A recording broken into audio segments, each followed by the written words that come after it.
2012. What was so significant about that year and about what you were just mentioning, the children being born after that, maybe Yeah. even the children being born now heading into 2026?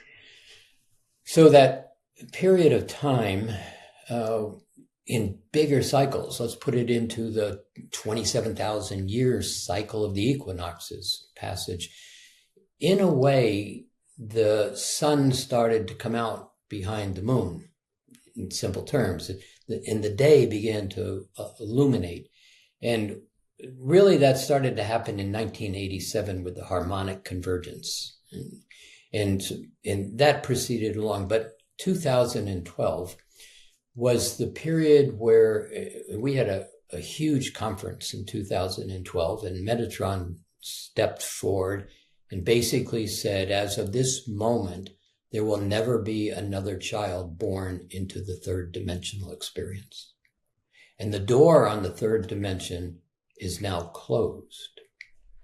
Well, that was pretty significant, but it was not necessarily understood because, as the minutes and the days left that moment on December 12, 12, 12, everything looked the same.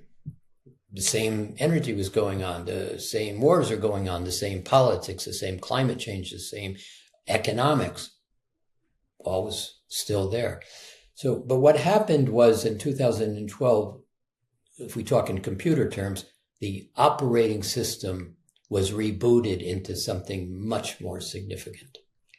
And it took from 2012 into kind of now, and you began to see the operating system put into place. And part of that was this illumination where all of those who said, I thought it was going to be a big deal, 2012, and nothing happened.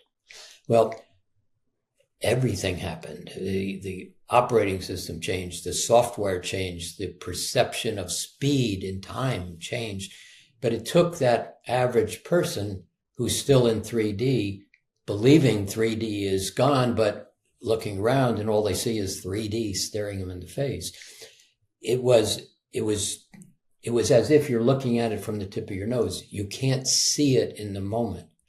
But over the last 12, 13 years now, you've been beginning to see things happen. You begin to see technology shifts again. You begin to see artificial intelligence. And in a minute, I'm going to say there is nothing artificial about intelligence, but it's being presented in two formats.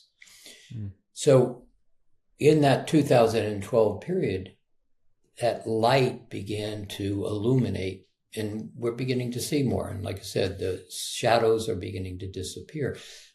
But for you and the ones of your age, you aren't limited to what the baby boomers, the older millennials are limited to.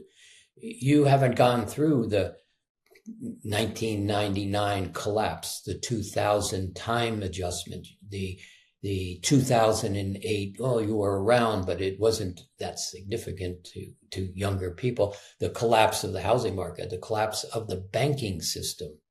You see, the monetary system collapsed, and they put Band-Aids on it to make it work. And it's working, but it's not working. And so now you're beginning to see what was crumble more and more and more as this light begins to come into space.